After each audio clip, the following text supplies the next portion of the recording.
ఈరోజు ఫిల్మ్ ఛాంబర్లు రాగానే ఎంతోమంది మహానుభావులు ఎన్టీ రామారావు గారు, నాగేశ్వరరావు గారు, కృష్ణరాజు గారు,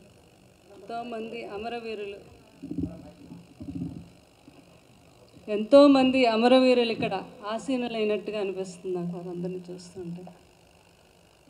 వారందరూ మహానుభావులు. ప్రసన్న గారు అన్నట్టుగా వారికి మరణం లేదు. వారంతా కూడా అమరదీపమై వెలుగుతారు ఎప్పుడు కూడా.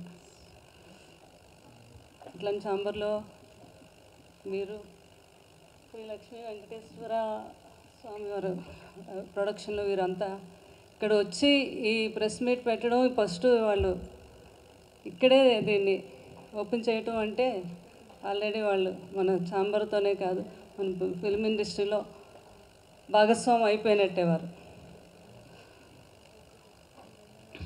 ఇక్కడికి వచ్చిన నన్ను ఇక్కడికి ఆహ్వానించేటటువంటి మా కాకినాడ వాస్తవ్యులు, కాకినాడ అంటేనే మాకు ఎంతో ఆనందం.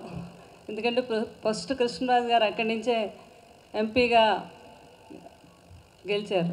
అప్పటి నుంచి కూడా మేము ముందు కాకినాడ ప్రజలకి వాళ్ళకి ముందు అవకాశం ఇచ్చాకే కృష్ణరాజు గారు మేము అటు వెస్ట్ గోదావరి వారు అందరికీ అవకాశం ఇచ్చాము. ఈ రోజుకి కూడా వారితో మాకు అంత అనుబంధం. వారు నిన్న రావటం, వెంకటరెడ్డి గారు, అలాగే డైరెక్టర్ గోవిందరాజు ఎస్జిఆర్ గారు వీరందరూ ఆహ్వానించడం, తప్పకుండా నేను వస్తానని చెప్పాను. అలాగే మాతో పాటు కృష్ణరాజు గారికి 50 సంవత్సరాల నుంచి ఆయన ఫ్యాను కాదు, ఎంత బిగ్ ఫ్యాన్ అంటే ఇంకా మా కుటుంబ సభ్యుడు మా శాస్త్రి గారు.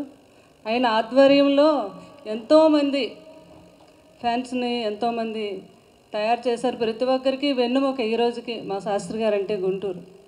వారు కూడా ఫోన్ చేసి చెప్పడం జరిగింది, తప్పకుండా వస్తానని చెప్పాను నేను. ఈరోజు ప్రభాస్ ఫ్యాన్గా మా వెంకటరెడ్డి గారు అంటే ఎంత గర్వంగా ఉంది అంటే, ప్రభాస్ గారు ఇప్పుడు ఏ స్థాయిలో ఉన్నారో మీ అందరికీ తెలుసు. ఆయన ఫ్యాన్స్లో ఒక ఫ్యాన్ ప్రొడ్యూసర్ అయ్యి సినిమా చేస్తున్నాడు అంటే చాలా గర్వంగా ఉంది. కంగ్రాచులేషన్స్. అంటే ఫ్యాన్స్లో కూడా ఒక ప్రొడ్యూసరు, ఒక డైరెక్టరు, ఒక యాక్టర్ కూడా అవ్వాలని నేను మనస్ఫూర్తిగా వాళ్ళందరికీ ఆశీర్వదిస్తున్నాను, మా ఫ్యాన్స్ అందరికీ. ఎందుకంటే వాళ్ళంత నమ్మకంతో మా వెనక ఉండి ఒక హీరోని ఆ లెవెల్కి తీసుకెళ్ళి అంత దన్నుగా ఉంటారు వారు. ఎందుకు ఎప్పుడు కూడా కృష్ణరాజు గారికి ఫ్యాన్స్ అంటే ఒక ఫ్యాన్స్లా చూసేవారు కాదు ఆయన్ని. వాళ్ళందరినీ కూడా ఎప్పుడు కూడా సొంత మనుషులుగా, కుటుంబ సభ్యులుగానే చూసేవారు. ప్రసన్న గారికి అందరికీ తెలుసు. ఈ సినిమా ఎవరు ఎందుకు చిన్న స్టోరీ కూడా నేను చెప్పడం జరిగింది. అయితే మంచి మెసేజ్ ఉంది ఇందులో, అలా నాకు చాలా బాగా నచ్చింది. డెఫినెట్గా ఈ సినిమా ఈ మెసేజ్ అందరికీ నచ్చుతుంది. అలాగే హీరో ఎన్ఆర్ఐ అయ్యండి అంటే సినిమా మీద ప్యాషన్ అనమాట. సినిమా తీయాలని, సినిమాలో యాక్ట్ చేయాలని ఆ ప్యాషన్ లేకపోతే ఎవరు చేయలేరు. కష్ట నష్టాలను ఎవరు అసలు అందులో సినిమా తీయాలి అని సినిమా ఇష్టం మీద ఉన్నవారు ఎంత ఖర్చుకైనా వెనకాడరు. మా ప్రసాద్ రెడ్డి గారు అదే అంటున్నారు, మేడం మేము సినిమా పిచ్చోళ్ళవి, సినిమాల కోసం ఆస్తులైనా అమ్మేస్తూ ఉంటున్నారు ఆయన.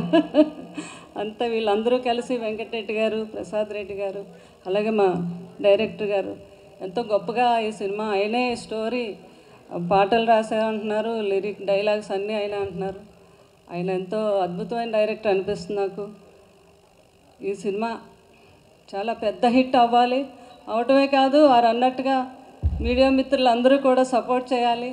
ఎందుకంటే సినిమా చిన్న సినిమా పెద్ద సినిమా అని కాదు, సినిమా బాగుంది, సినిమాలో కంటెంట్ ఉంది, ఒక మెసేజ్ ఉంది అంటే తప్పకుండా ప్రతి సినిమాని కూడా మనం నిలబెట్టాలి. ఎందుకంటే ఆయన పెద్ద ప్రభాస్ గారు ఫ్యానే కాదు, మొత్తం అక్కడ ఉన్న ఫ్యాన్స్ అందరినీ కూడా ఎంతో బాగా ఆయన ఎంకరేజ్ చేస్తారు. మా వెంకటరెడ్డి గారు ఆయన ప్రొడ్యూసర్ అయ్యారంటే చాలా ఆనందంగా ఉంది. ఫస్ట్ టైం నేను ప్రభాస్ గారు ఒక ఫ్యాను ప్రొడ్యూసర్ అయ్యి సినిమా తీస్తున్నారు అంటే చాలా గర్వంగా ఉంది. కృష్ణరాజు గారు కూడా చాలా గర్వపడుతున్నారు. తప్పకుండా ఈ సినిమా చాలా పెద్ద హిట్ అవ్వాలి. ఆరు ఇలాంటి సినిమాలు ఇంకా ఎన్నో ఎన్నో తీయాలి, ప్రజలకు కూడా మంచిగా ప్రజలకు మంచి మెసేజ్ ఇచ్చే సినిమాలు తీయాలని నేను మనస్ఫూర్తిగా ఆశీర్వదిస్తున్నాను. అలాగే మా వీరబాబు, ఆయన ఎప్పటి నుంచో మనకి బిల్లా సినిమా ఏంటి మన ఎన్నో సినిమాలకి విన్నంటూ ఉండి ఎంతో సహాయం చేస్తాడు. వీరబాబు దీనికి పిఆర్ఓగా ఉండటం కూడా నాకు చాలా ఆనందంగా ఉంది. ప్రసన్న గారు అన్నట్టుగా కృష్ణరాజు గారు ఎప్పుడు పిలిచేవారు చిన్న పెన్న పెద్ద అని చూసేవారు కాదు. అతను వచ్చి అతనికి నేను హెల్ప్ అవుతాను అంటే ఎక్కడికైనా వెళ్ళేవారు, ఆశీర్వదించేవారు, వచ్చేవారు. అలాగే కృష్ణరాజు గారు యొక్క నమ్మకమే కాదు, ఆయన యొక్క లెగసీని కంటిన్యూ చేస్తూ నేను కూడా మన ప్రసన్న గారు అన్నట్టుగా తప్పకుండా ప్రతి ఒక్కరికి మీ అందరికీ కూడా నేను అండదండలు అందిస్తానని కూడా చెప్తున్నాను. ఈ విధంగా మీ అందరికీ ఈ సినిమా మీ అందరూ పెద్ద హిట్ చేయాలి. ఇప్పుడే చూశాను, ఆ సాంగ్ కూడా రిలీజ్ చేశారు, చాలా బాగుంది. లిరిక్ డైరెక్టర్ అయిన మ్యూజిక్ డైరెక్టర్ చాలా బాగా చేశారు. మీరు చాలా రోజుల తర్వాత ఎంతో ఆహ్లాదకరంగా యూత్కి అంతా నచ్చేటట్టుగా ప్రేమ కావ్యాన్ని చాలా బాగా ఆయన పాడటం జరిగింది. లిరిక్ కూడా చాలా బాగుంది. ఈ సినిమా సూపర్ డూపర్ హిట్ అవ్వాలని, మళ్ళీ 100 రోజుల పండుగ అందరూ ఇలా కలవాలని మనస్ఫూర్తిగా కోరుకుంటూ మా మీడియా మిత్రులకి ఏంటి ఇక్కడికి వచ్చిన వీళ్ళందరినీ కూడా ఆశీర్వదిస్తున్నాను నేను. అలాగే ఇంకొకసారి చాలా బాగున్నాడు బాబు మూవీలోని. రవికి కూడా ఇంకా మంచి మంచి పెద్ద హీరో అవ్వాలి ఈ సినిమాతో. ఇంకా ఇంకా ఎన్నో సినిమాలకి అతనికి ప్రొడ్యూసర్లు ఏంటి, డైరెక్టర్లు ఏంటి, అబ్బాయి కోసం వెయిట్ చేయాలని కూడా నేను ఆశీర్వదిస్తున్నాను అబ్బాయిని. ఆ హీరోయిన్ కూడా వచ్చింది, అమ్మాయి అమ్మాయి పేరేంటో తెలియదు, శృతి కూడా నా దీవెనలు ఇస్తున్నాను. అందరికీ ఇంకొకసారి నా హృదయపూర్వక ధన్యవాదాలు తెలుపుకుంటూ సెలవు తీసుకుంటున్నాను. Thank you very much.